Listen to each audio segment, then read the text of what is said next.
Hello guys, welcome to episode 17 of Off the Beat. Before I start, I need to make a disclaimer that what you are about to hear was written in February of 2019, so it's highly immature. And it's really fucking dumb and immature, but I did write it, and you're gonna hear it.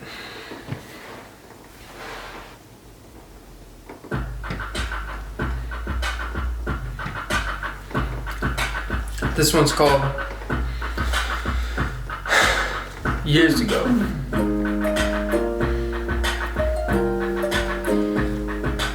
This one gets pretty nasty. Years ago, I was sitting in my mom's living room by my lonesome, getting texts from bitter exes talking about ruining their life like it didn't already loan them some. Years ago, I was working on my self-worth, chasing my goal, just kicking my goals around till I hit my net worth. Damn. Years ago, I was working at a Dunkin' Donuts, just to stir up some controversy, shaking people's drinks up until they remember my name, the star of their day like astrology. Years ago, living with an elite group of individuals who forget how to pay rent. The shit got old real quick, like how they sold the Blockbuster to watch a movie to just rent. Years ago, with a girl I thought was the one for me, but here's the last word. She texted me, she said, "I hope you're happy," but very angrily, even though she's the one that broke up with me. Years ago, I was going to Douglasville for, let's just say, late night trips to satisfy or yummy. The last time we did the do, there was blood below the belt. I'm not talking about my shoe. By the way, I'm referring to my dick. I asked if she was on her period, she said no. This was the day I developed trust issues. I didn't even spend the night, I just left. Last text she sent to me was, "I'm blocking you, don't respond." So anyways, years ago, I was thinking of moving to an island like Tom Hanks so I can just cast away. But now, in a year after I settled some shit, I'm gonna audition for a Tyler Perry movie and be casted away. Goddamn Clint. Years ago, if I had to betray my mindset in words, it would go as follows. I ain't no clown boy, but I'm it. You thought last night on the beach was perfection? Psych, now you got a yeast infection.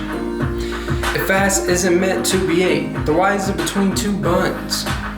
It's a fair question. I mean, it really is. A kiss may make her whole day, but anal will make her whole week. Years ago, as you can tell, I was on something. Still the damn same actually. No, this isn't one of those epiphany things. I still believe in making my girls whole week. Damn. Years ago, I thought pussy was for the weak, then realized I was a pussy after the first time I rented a hotel, went all out at the Country Inn Suites. Cause to this day, I will still go to great lengths for some roast beef lips.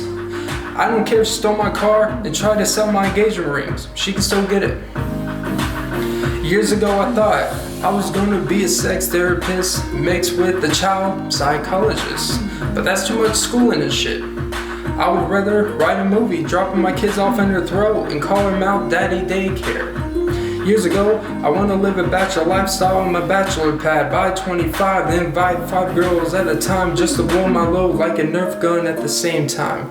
Years ago, I felt like a mouse running around the house, sneaking up under girls' blasters to get aroused, and we go to Chili's, but not just to eat out. Years ago.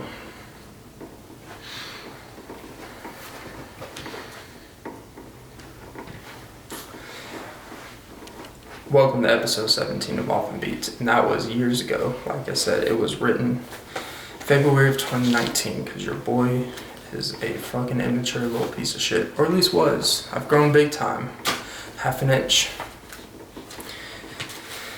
So, what did the woman with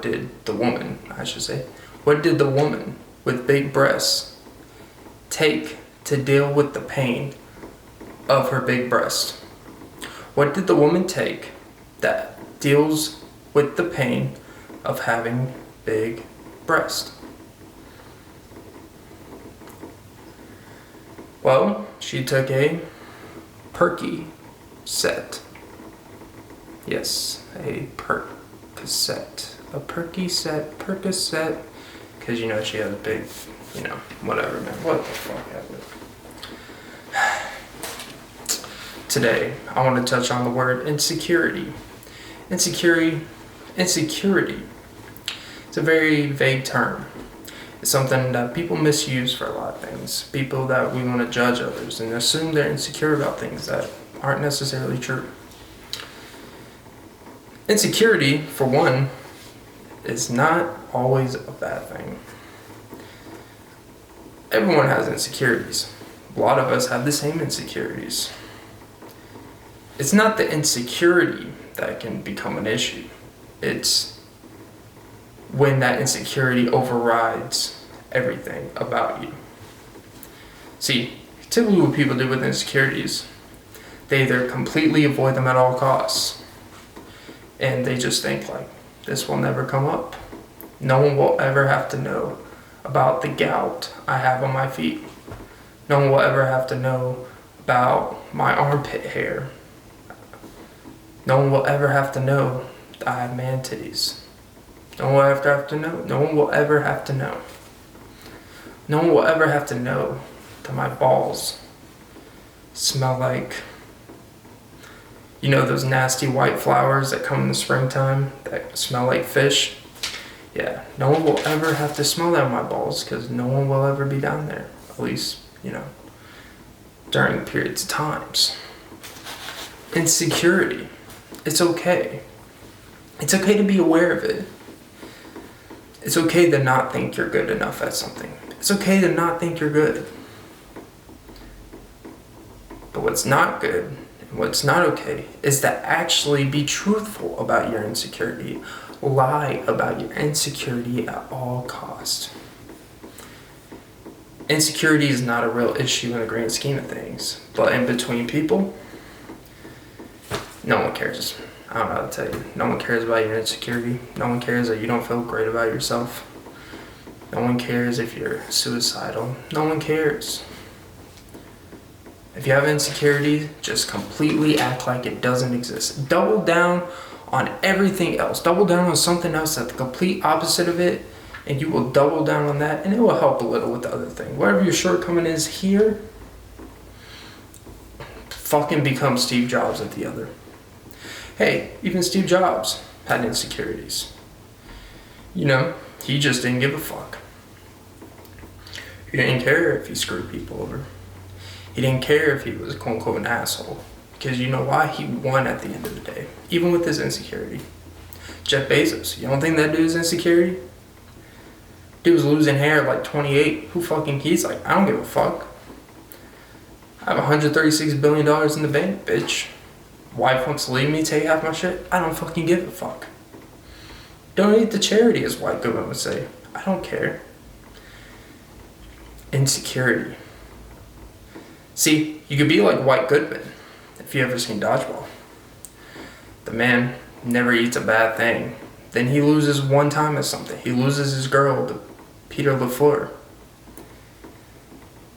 He loses to the average Joes. And what he does, he goes back to his insecurity and becomes a fat fuck.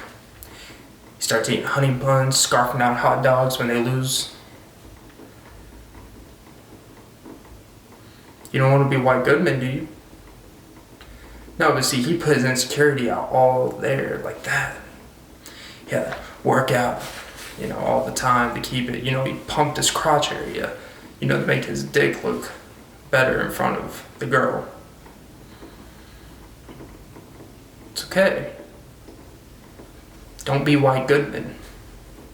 Be White Goodman, but when you lose, don't do what White Goodman did and resort back, and he stepped himself back 3 times worse, because you see the end of the movie, he becomes like 500 fucking pounds. Be insecure as you want to be. Be insecure about everything in your life. But just pretend that you're not insecure. And that is your Insecure Lesson 101. By the way, you should watch that Issa Rae show, Insecure. I haven't, but she has signed a deal with like HBO Max. I aspire to do what she does. Insecure.